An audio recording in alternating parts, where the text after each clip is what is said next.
நீ கடன் வாங்காதிருப்பாயாக, கடன் கொடுப்பாயாக. அதனால் கூடுமான அளவுக்கு நம்ம கடன் இல்லாத வாழ்றது நல்லது.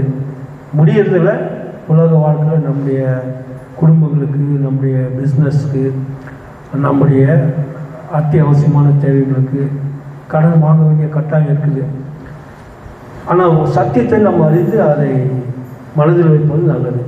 வேதம் நமக்கு அதை அனுமதிக்கிறதுனா இல்லை, ஆனால் அது வாங்காமல் இருக்க முடியல. சரி, இந்த சூழ்நிலையில் நம்ம வாழ்வோம் உலக வாழ்க்கை, மனிதனுடைய வாழ்க்கை.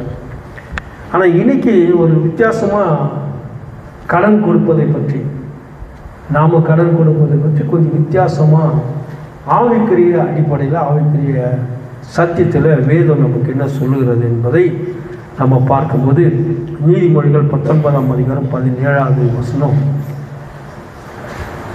எடுத்து வாசிக்கலாம். நீதிமொழிகள் 19:17.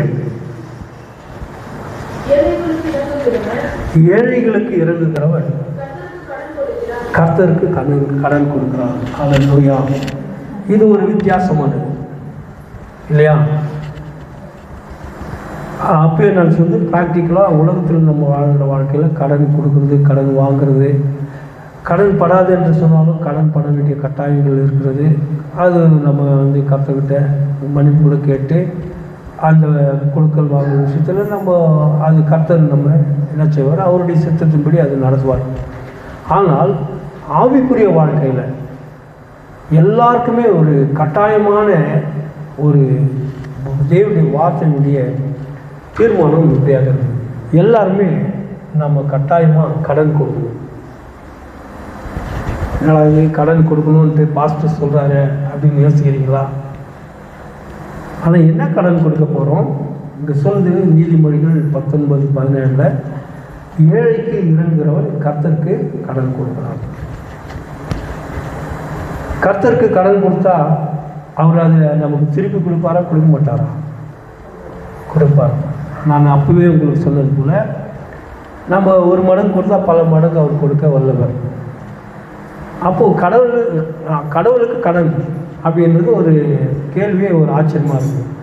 கடவுளுக்கு மனுஷன் கடன் கொடுக்குறது, அப்படிப்பட்ட ஏழையா தரித்திரமான நிலையில் கடவுள் இருக்கிறாரான்னு பார்த்தா, கொடுக்குற கடன் என்னன்னு கேட்டால், கர்த்தருக்கு கொடுக்குற கடன் ஏழைகளுக்கு நம்ம கொடுப்பது.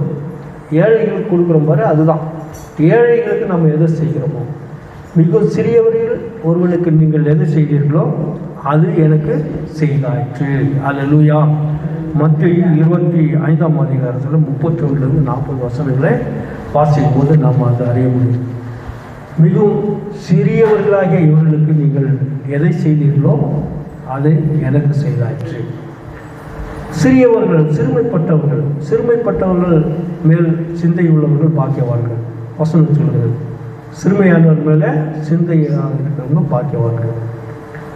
அதனால் சிறுமையாக இருக்கின்றவர்கள், ஏழை எளியவர்கள், நலிந்து போயிருக்கிறவர்கள், வாழ்க்கையில் அவர்களால் ஒன்றும் செய்ய முடியவில்லை, இயலவில்லை என்ற நிலையில் இருக்கிற சூழ்நிலையில் இருக்கிறவர்களுக்கு நாம் கடமைப்பட்டிருக்கோம். ரோமர் 15ஆம் அதிகாரம் 1வது வசனம் சொல்கிறது, அன்றியும் பலம் உள்ளவர்களாகிய நீங்கள் உங்களுக்கே நீங்கள் பிரியமாய் நடவாமல் பலவீனருடைய பலவீனங்களை தாங்குங்கள். ரோமர் 15:1. அப்போது நம்ம கண் முன்னாடி சிறுமைப்பட்டிருக்கிறவர்கள், ஏழை எளியவர்கள், நலிந்து போயிருக்கிறவர்கள், வாழ்க்கையில் கைவிடப்பட்டிருக்கிறவர்கள், என்ன முடியல அப்படின்னு சொல்லிட்டு அவர்களுக்கு வெளியே சொல்லக்கூட முடியாத அளவுக்கு தவிப்பில் இருக்கிறவர்களை கண்டால், குறையுள்ளவர்களை கண்டால், நம் கண் முன்னாடி அப்படிப்பட்ட நிலையில் இருக்கிறவர்களுக்கு நம்ம செய்வது தான் பரிசுத்த வேதாகமும் கர்த்தருக்கு கடன் கொடுக்கும். அதனால் கர்த்தர் ஏதோ ஏழை அல்ல, அவர் ஐஸ்வர்ய சம்பந்தர். சரி, நீங்கள் கேட்கலாம், அப்போ அவரே கொடுக்கலாமே, ஏழைகளுக்கு சொல்லலாம். அவர் எல்லாருக்குமே எல்லாமே கொடுக்குறது அவருடைய வேலை. காற்று விலை கொடுத்து வாங்க முடியுமா உங்களால்? இந்த கொரோனா டைமில் அந்த ஐசியூ இதில் போடும்போது காற்றுக்காக என்ன பண்ணாங்க, விலை கொடுத்து வாங்கினாங்க. அப்போ இந்த உலகத்தில் அடிக்கிற காற்று மக்கள் எல்லாம் விலை கொடுத்து தினம் நம்ம மூச்சு இழுத்து வாழறதுக்கு காசு கொடுத்து வாங்கினா நம்மளால் முடியுமா? அப்போ அது யார் தருகிறார்? கர்த்தர் தருகிறார். நம்ம குடிப்பதற்கு தண்ணீரை தருகிறார். குடித்தால் தான் நம்ம பிழைக்க முடியும். தண்ணீரை தருகிறார். உண்ணுவதற்கு ஆகாரங்களை தருகிறார். நம்ம உடுத்துவதற்கு ஆடைகளை தருகிறார். நம்ம ஜீவிப்பதற்கு உயிரை தருகிறார். நமக்கு சிந்திக்க செயல்பட எல்லா விதமான ஆற்றலும் விவேகத்தையும் அறிவையும் திறமையும் கர்த்தர் தருகிறார். அதெல்லாம் தராரு இல்லை. அந்த வகையில் தான் கர்த்தர் ஐஸ்வர்யவந்தர். அவர் பணத்தை கொடுத்தாருன்னா கொண்டு வந்து கொட்டினார்னா அது என்ன அர்த்தம்? கள்ள நோட்டு. என்ன கள்ள நோட்டு? சட்டத்தில் அரசாங்கத்தில் நோட்டுகள் அச்சிடப்படுகிறது, அது கொடுக்குறாங்க. அதுதான் முறையை வாங்கி மக்கள் கொடுக்கல் வாங்கல், அதை அதாவது புழுக்கத்தில் வைப்பது, இது சட்டம். இந்த உலகத்தை படைத்த கர்த்தரே சட்டத்தை மீறி, இந்தாப்பா நீ என் பிள்ளை, உனக்கு நான் இவ்வளோ பணத்தை கொடுக்குறேன் கட்டுக்கட்டாக கொடுத்தாருன்னா அது எங்கேருந்து அவர் பிரிண்ட் பண்ணி வந்திருப்பார்? அது கள்ள நோட்டு. அப்படி கள்ள நோட்டை கொடுக்கறதுக்கு ஐஸ்வர்யம் அதாவது கடவுள் அல்ல.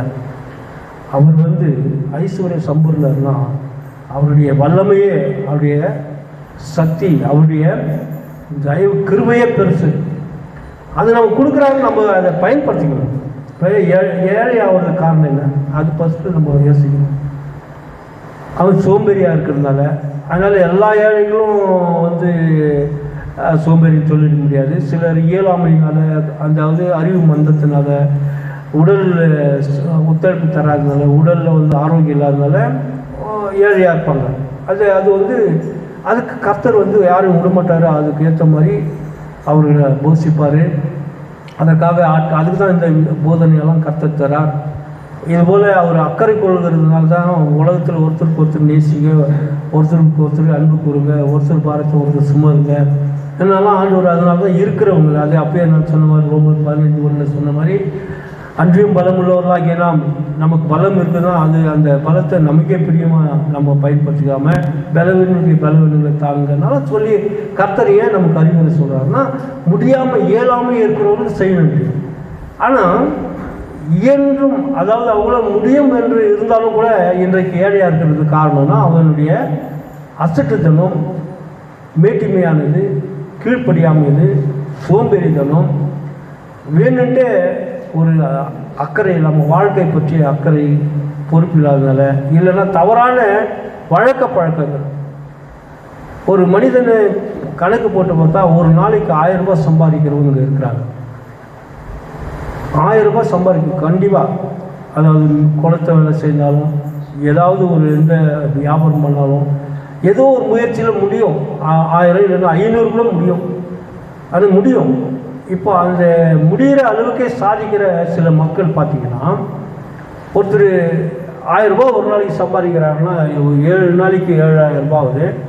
அப்போது மாதத்துக்கு 28,000. இன்னும் சொல்லப்போனால் கொஞ்சம் மேலே கூடுதலாக கூட சம்பாதிக்கலாம், 30,000. ஆனால் இந்த 30,000 ஒரு மனுஷன் என்ன பண்ணுறான், தினம் அதிகாலையில் எழுந்து போய் குடிக்கிறவங்க இருக்கிறான். இன்றைக்கி 1000 ரூபாய் சாயங்காலம் கிடச்சிதுன்னா அன்றைக்கே அவன் ஒரு கோட்டரை அடிச்சுட்டு வீட்டை கலாட்டா பண்ணுறான், சண்டை போடுறான், நிம்மதி இல்லாமல் போகுது. மறுநாள் காலையில் அந்த காசு எடுத்து போய் குடிக்கிறான். அப்போது இவன் ஏழையாக இருப்பானா பணக்காரனாக இருப்பானா? அவன் கண்டிப்பாக ஏழை ஆகும் இல்லையா? அது வெறும் குடிகாரங்களுக்கு மாத்திரம் இல்லை, சுகபோகமான வாழ்க்கை செய்வங்கெல்லாம் இருக்கிறாங்க. ஆமாம், அன்றைக்கி வந்த காசை அப்படியே கறி வாங்குறதுன்னா, ஆடம்பரமாக ஒரே நாளைக்கு எல்லாத்தையும் தீர்த்து கட்டுறதுன்னா, அடுத்த வேலைக்கு காசு இல்லாமல் இருக்கிறதுன்னா, இதெல்லாம் இருக்குது சமுதாயத்தில். எல்லாரும் கடன், அதாவது பிச்சைக்காரனா அல்லது ஏழையா எளியவர்களாக இருப்பதற்கு காரணங்கள் இருக்குது. அதனால் அவங்கள நம்ம கொச்சப்படுத்தலை, குறை சொல்லலை. அறியாமையிலிருந்து அவங்க வெளியே வரணுன்றதும் ஒரு பக்கம் இருக்குது. அதனால் உண்மையாகவே இயலாமை இருக்கிறவங்களும் இருக்கிறாங்க, ஏழையாக இருக்கிறவங்க. அதுவும் நம்ம எல்லாத்தையுமே நம்ம புரிந்து கொள்ளணும். எல்லாத்தையுமே நம்ம யோசித்து நிதானித்து எது ஏழ்மை, எது எப்படி ஏழ்மையாகிறோம், எப்படி ஏழையாக்குறோம், யார் ஏழை, நம்ம கொஞ்சம்